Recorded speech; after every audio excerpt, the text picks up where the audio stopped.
We are talking Primal Rage. No, for those of you who are thinking this may be a video game adaptation of the much beloved 2D fighter that involved monsters kicking the crap out of each other, it isn't that. It is in fact a Sasquatch movie, a Bigfoot movie. And this one is directed by Patrick McGee, this is actually his feature film debut. His background is in special effects and kind of makeup and stuff like that. So, and you'll see a big part of that in this film. The story here focuses on a couple as the guy is essentially being released from prison after dangerous driving or something where he caused the death of someone, and his wife picks him up, and there is obviously some problems there, and they're kind of arguing on the drive home, and there's this kind of long sort of country stretch ultimately, and they end up seemingly hitting someone and kind of stop to check it out. However, it seems to be some kind of trap laid by this huge Sasquatch creature. They obviously get knocked over this kind of cliff and end up in a river, getting kind of washed away from their car, and ultimately we're trying to get back, not just dealing with the Sasquatch itself, but there seems to be a group of rednecks which may cause a threat to them as well, among other things. So what will happen? You have to watch the movie to find out. So let's discuss Primal Rage. On the surface of this is a pretty damn good horror film with some great monster effects here. Let's talk about what works first of all, and the big thing for me, I feel, is the effects of this movie. Obviously, McGee, who comes from an effects-driven background, this being his feature film debut as a director, he wants to make a kind of good impression, and he does. The creature effects here look really good. The actual creatures are referred to as an Oh-Mah, which I think is like a Native American equivalent of a Sasquatch, so to speak. The interesting thing with this creature as well is it's far more intelligent than your average kind of Bigfoot movie. This creature can use weapons. It can use a bow and arrow. It can hunt with a knife and things like that. So it poses a much bigger threat to your run-of-the-mill garden variety Bigfoot. So that's kind of an interesting detail. But the creature itself looks awesome, and it actually wears kind of like armour and stuff, or rudimentary armour. It looks pretty damn decent, and it's all sort of practical effects here. And they've got great sort of even movement on its lips and things like that. The creature looks absolutely fantastic, and it doesn't have that kind of like that fake mottled hair that you'll sometimes see in werewolf films and things like that, where it kind of just looks like a guy in a suit. The way the kind of the fur falls and everything looks really good. It looks like it's actually coming off an actual creature. So that I kind of really appreciated. This film is surprisingly brutal. There is some excruciatingly painful looking scenes in this movie where this creature absolutely tears hapless passerbys asunder, and all gory goodness. I mean, there is literally some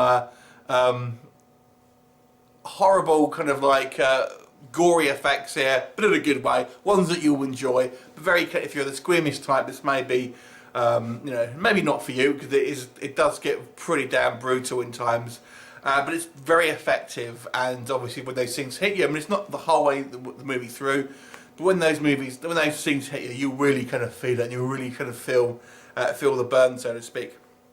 I actually quite like these kind of the two main characters as well. I thought they were both kind of likeable and kind of fairly down to earth sort of characters who you can kind of believe are a couple, but clearly do have some problems. So I thought they were all quite good as well. What doesn't work for me? There's one big thing that I'll come on to, but a couple of little minor things first of all. This film does have a few logic issues. The creature is quite ginormous, but it seems to be as nimble and as quiet as a ninja. So it literally seems to create no sound apart from the sound that we hear, but the characters who are standing 6 feet away from it can't hear it, and is able to disappear, lumbering creature. It's a little bit silly at places, and it seems to be able to teleport, in front of victims and stuff like that. So some kind of annoying kind of little trope like that. Also, I lost count how many times characters in this movie drop something. They drop a phone, they drop a weapon, and then just kind of run away, and it gets a little bit silly sometimes. I counted at least 3 times where someone is in a situation and then drops the thing that they really need, not because it's got knocked out of their hand, they just literally just drop it. So that got kind of a little bit silly. But the big problem, oh, the one other thing, there's a couple of small minor characters who have some quite bad acting, but the main characters, the main cast, I would say will do a pretty decent job. There's a few small, you know, day players, should we call them, that are not great. Here's the big problem, however. The third act is a mess of this film. It gets to a point where we have a kind of a B storyline with this kind of this police sheriff who kind of goes, you know, he's doing an investigation. They spend far too much time on this character, who is really just a peripheral character, and he goes on this kind of vision quest, and we have to sit through minutes and minutes of this kind of sequence and flashing back to it for some reason, and you don't really know why. And then all of a sudden he's in a different place with our main male lead. So what's just happened there? And then we have this random crone appears out of, like, witch appears out of nowhere and kind of, you know, looks like clearly like the witch from the movie The Witches, but she's referred to as just this old woman. There's no woman I've ever seen. And you know, our protagonist doesn't try to call the police, nothing like that.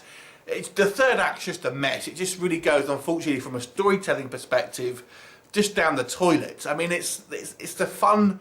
There's a fun kind of confrontation, and that all looks good in a kind of an action movie perspective.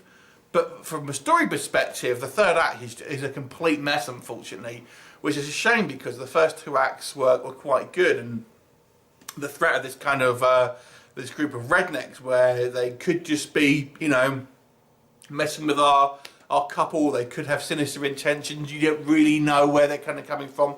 That was kind of quite good.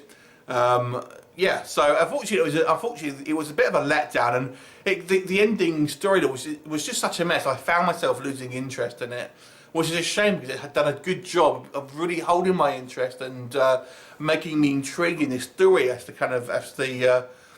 movie went on. I mean, it doesn't completely go off a cliff because it still has some great effects work, and it still has the kind of characters that you enjoy. But man, I mean, they needed to work on the script on this one, on this third act here. So yeah, it's a little bit disappointing because it was such a strong start on this film. But although it's definitely not a complete write-off, this film, if you're a creature feature fan, there's a lot to see here, a lot to enjoy. But if you want kind of like a cohesive story, then that third act just unfortunately really kicks you in the gonads. So I'll give this movie a 6 out of 10. It is enjoyable as a visual feast, but I feel there's some story elements really do let this movie down. 6 out of 10 for me though. I still feel people would like this maybe better than I did, because they'll be so impressed with the visuals here. But for me, I can't really give it much higher than that because I felt that it was just the basic stuff was just let down here. Have you seen it? What did you think of it? Leave me a comment and I'll look forward to seeing you next time. Bye for now.